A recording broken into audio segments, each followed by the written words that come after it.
முட்டை கணவாய் இப்படித்தான் இருக்கும். அதில் எல்லாம் சிதைஞ்சு போயிடும். அதுக்காக தான் முழுசாக வச்சா விற்கிறது. இப்படி சமைச்சு பாருங்கள், மிகவும் சுவையாக இருக்கும். கணவாவை நல்ல பிரட்டல் குழம்பாக உப்பு புளியெல்லாம் சரியாக இருக்காண்டு ஒரு தடவை பார்த்துடலாம். சூப்பர் டேஸ்டாகவும் இருக்குது. அன்புறவுகள் அனைவருக்கும் வணக்கம். மீண்டும் திருஸ் குக்கிங் வேர்ல்டூடாக உங்களை சந்திப்பது உங்கள் அன்பு திருப்பதி. இன்றைய தினம் நான் உங்களுக்கு சமைச்சு காட்ட போவது முட்டை கணவாய் குழம்பு.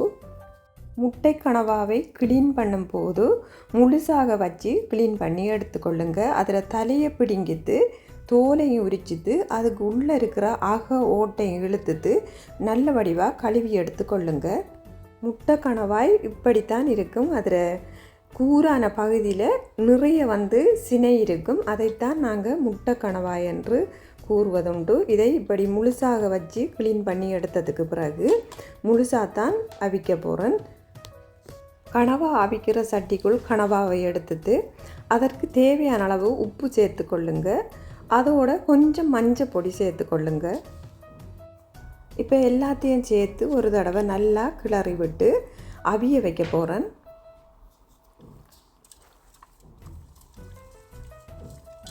கொஞ்சம் கூட தண்ணி சேர்க்க தேவையில்லை. இப்படியே மூடிட்டு அவிய வச்சிருங்க. கணவாவை அவிய வச்சுட்டு கறிக்கு தேவையான பொருட்களை பார்ப்போம். 3 உருளைக்கிழங்கு எடுத்திருக்கேன். உருளைக்கிழங்கை முதல்ல சீவி எடுத்துக்கொள்கிறேன். உருளைக்கிழங்கு விருப்பம் இல்லாதவங்க உருளைக்கிழங்கு சேர்த்துக்கொள்ள தேவையில்லை. தனியாக கணவாவை மட்டும் இந்த முறையில் சமைச்செடுத்து கொள்ளலாம். எனக்கு கணவாவுடன் உருளைக்கிழங்கு சேர்த்து குழம்பு வைப்பது மிகவும் பிடிக்கும். அதனால் நான் உருளைக்கிழங்கு சேர்த்து கொள்ள போகிறேன். இதற்கு 2 பெரிய வெங்காயம் எடுத்திருக்கேன். முதல்ல வெங்காயத்தையும் உருளைக்கிழங்கையும் வெட்டி எடுத்துக்கொள்ளலாம். வெங்காயத்தை முதல்ல வெட்டி எடுத்துக்கொள்கிறேன். கணவாவுக்கு கொஞ்சம் வெங்காயத்தை அதிகமாக சேர்க்கும் போது மிகவும் சுவையாக இருக்கும். உருளைக்கிழங்கையும் வெட்டி எடுத்துக்கொள்கிறேன். உருளைக்கிழங்கை உங்களுக்கு எந்த வடிவத்தில் வெட்டணுமோ உங்களுக்கு விரும்பின மாதிரி வெட்டி எடுத்துக்கொள்ளுங்க.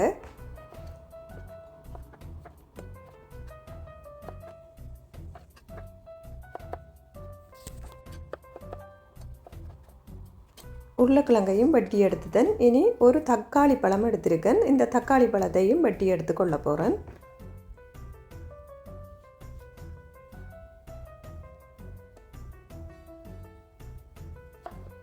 இந்த பொருட்களை வெட்டி கொண்டிருக்கும் போது இப்போ கணவாய் அவிஞ்சு கொண்டிருக்கு.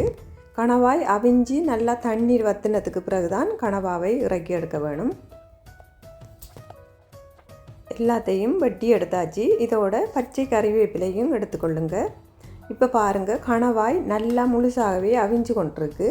இன்னும் கொஞ்சம் தண்ணி கிடக்கு. இந்த தண்ணி வற்றினதுக்கு பிறகு ஒரு ஃபில்டரில் வடிச்செடுத்து கொள்ள வேணும். மற்ற அடுப்பில் கறி சமைக்கிற சட்டியை அடுப்பில் வச்சு கொஞ்சம் எண்ணெய் விட்டுருக்கேன். எண்ணெய் காஞ்சதும் ஒரு தேக்கரண்டி அளவுக்கு சின்ன சீரகம் சேர்த்துக்கொள்ளுங்க. சின்ன சீரகம் படபடண்டு பொரியக்குள்ளே வெட்டி வச்சிருக்கிற வெங்காயத்தை சேர்த்துக்கொள்ளுங்க.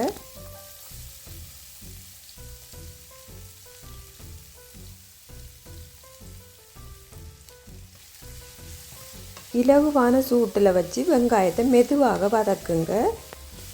வெங்காயம் ஓரளவு வதங்கினதும் கறிவேப்பிலை கொஞ்சம் சேர்த்துக்கொள்ளுங்க. கறிவேப்பிலையும் சேர்த்து வதக்குங்க. ஆக நிறைய எண்ணெய் சேர்த்துக்கொள்ள தேவையில்லை. வெங்காயம் வதங்குறதுக்கு எந்த அளவு எண்ணெய் தேவையோ அந்த அளவுக்கு எண்ணெய் சேர்த்து கொண்டால் போதும்.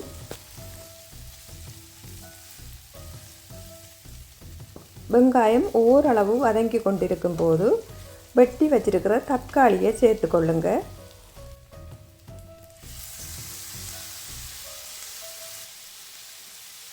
இதோட ஏற்கனவே நான் பொன்னிறமாக வெந்தயம் வறுத்து வச்சுருந்தேன். நான் அதில் ஒரு தேக்கரண்டி அளவுக்கு சேர்த்துக்கொள்கிறேன். எல்லாத்தையும் சேர்த்து இலகுவான சூட்டில் வச்சு வதக்குங்க.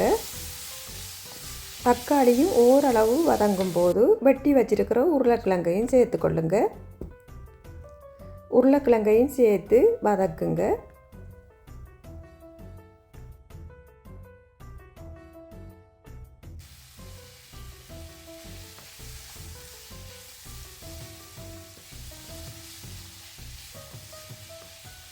கணவாவை இறக்கி எடுத்துட்டேன்.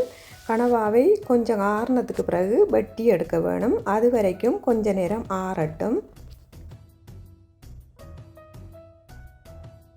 இந்த டைமில் அடுப்பை நல்லா குறைச்சி விடுங்க. மெதுவான சூட்டில் உருளைக்கிழங்கு அவியட்டும். வெங்காயம் நல்லா சுருண்டு வதங்கும் வரைக்கும் இலகுவான சூட்டில் வச்சு வதக்கி கொண்டே இருங்க.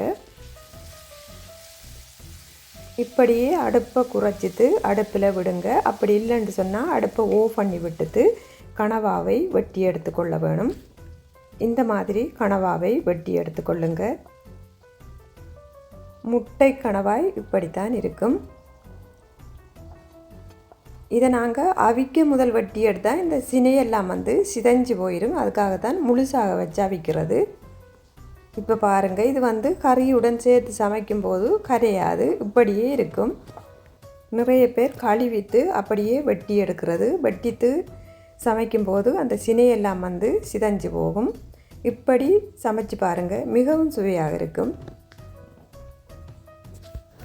பெரிய கனவாவை விட இந்த முட்டை கனவாவில் பிரட்டல் குழம்பு வைக்கும்போது மிகவும் சுவையாக இருக்கும். இந்த கணவாய் வெளிநாட்டில் வாழ்கிறவங்களுக்கு இலகுவான முறையில் கிடைக்கும். இங்கு ஜெர்மனியில் எல்லா தமிழ் கடைகளிலும் வாங்கலாம், இந்தியன் கடைகளிலும் இருக்குது. அல்லது கொலண்டிலிருந்து ஜெர்மனுக்கு மீன் கொண்டு வரவங்கள்ட்டையும் இந்த கணவாய் வாங்கலாம். அநேகமாக மற்ற நாடுகளிலும் அப்படித்தான் இருக்கும். இலங்கையில், இந்தியாவில் எப்படி கிடைக்கும் என்று எனக்கு தெரியவில்லை. கணவாவை வெட்டி எடுத்தாச்சு. இப்போ பாருங்கள், தக்காளி வெங்காயம் எல்லாம் சுருண்டு நல்லா வதங்கிட்டு இந்த நேரத்தில் நாங்கள் வெட்டி வச்சிருக்கிற கனவாவை இதனுடன் சேர்த்து கொள்ள போகிறோம்.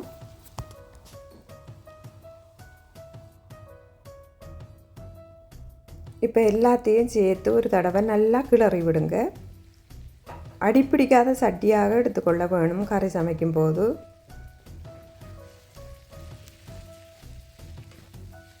வெங்காயம் சட்டியில் ஒட்டியிருந்தாலும் நல்லா வலிச்சு கிளறி விடுங்க.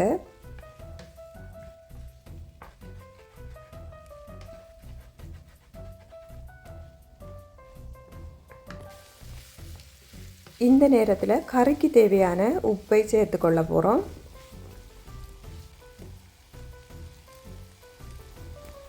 இதோட கறிக்கு தேவையான அளவுக்கு கறி பவுடர் சேர்த்துக்கொள்ளுங்க, அதாவது கொச்சிக்காய் தூள் சேர்த்துக்கொள்ளுங்க. காரம் அதிகமாக சாப்பிட்றவங்களாக இருந்தால் 2-3 பச்சை மிளகாயை கூட சேர்த்துக்கொள்ளலாம். இப்போ எல்லாத்தையும் சேர்த்து ஒரு தடவை நல்லா கிளறி விடுங்க.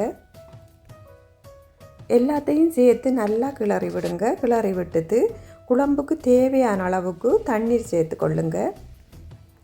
அதாவது உருளைக்கிழங்கு அவியறதுக்கு எந்த அளவு தண்ணி தேவையோ அந்த அளவுக்கு தண்ணி சேர்த்துக்கொள்ளுங்க. காரமும் உங்கள் விருப்பத்துக்கு ஏற்ற மாதிரி போட்டுக்கொள்ள வேணும். அதாவது கொச்சிக்காய் தூள், கறி பவுடர் உங்களுக்கு எந்த அளவுக்கு தேவையோ அந்த அளவுக்கு நீங்கள் சேர்த்துக்கொள்ள வேணும். இறுதியாக பழப்புளி கரைச்சி வச்சிருக்கிறேன், அதையும் கொஞ்சமாக சேர்த்துக்கொள்கிறேன். ஆக கூட புளி சேர்க்கக்கூடாது. கறிக்கு எந்த அளவு புளி தேவையோ அதையும் சேர்த்துட்டு இனி மூடித்து கறியை கொதிக்க விட போகிறேன். கொஞ்ச நேரத்தால் திறந்து பார்க்குறேன், கறி இந்த மாதிரி கொதித்து கொண்டிருக்கு. மூடித்து திரும்பவும் கொதிக்க விடுங்க. கறி மெதுவாக கொதிக்கட்டும். இந்த நேரத்தில் கொஞ்சம் தேங்காய் பூ புளிஞ்சி தலைப்பால் எடுத்துக்கொள்ளுங்க. அப்படி இல்லை கட்டி தேங்காய் என்று சொன்னால் கிரைண்டர் கப்பில் போட்டு அடிச்சுட்டு புளிஞ்சு எடுத்துக்கொள்ளுங்க. இப்போ உருளைக்கிழங்கும் அவிஞ்சிட்டு குழம்பு கொஞ்சம் வத்திட்டு இந்த நேரத்தில் நாங்கள் எடுத்து வச்சிருக்கிற தலைப்பாலை சேர்த்துக்கொள்ள வேணும். தேங்காய் பால் சேர்த்துட்டும் மூடித்து கொதிக்க விடுங்க. உங்களுக்கு தேங்காய் பூ கிடைக்கலன்னு சொன்னால் நீங்கள் எந்த பால் பாவிக்கிறீங்களோ கறிக்கு அந்த பாலை இந்த டைமில் நீங்கள் சேர்த்து கொண்டால் சரி. இறக்கிறதுக்கு கொஞ்ச நேரத்துக்கு முன்னாடி பச்சை கறிவேப்பிலை சேர்த்துக்கொள்ளுங்க.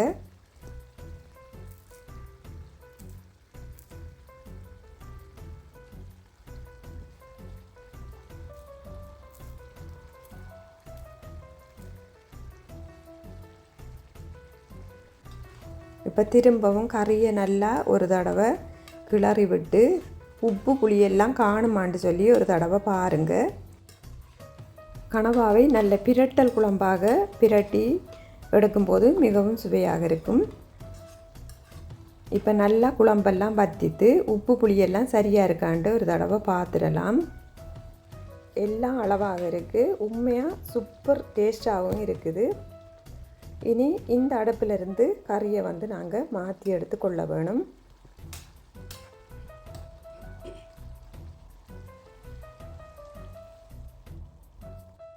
இந்த முறையில் முட்டை கணவாய் குழம்பு நீங்களும் சமைச்சு பாருங்கள்.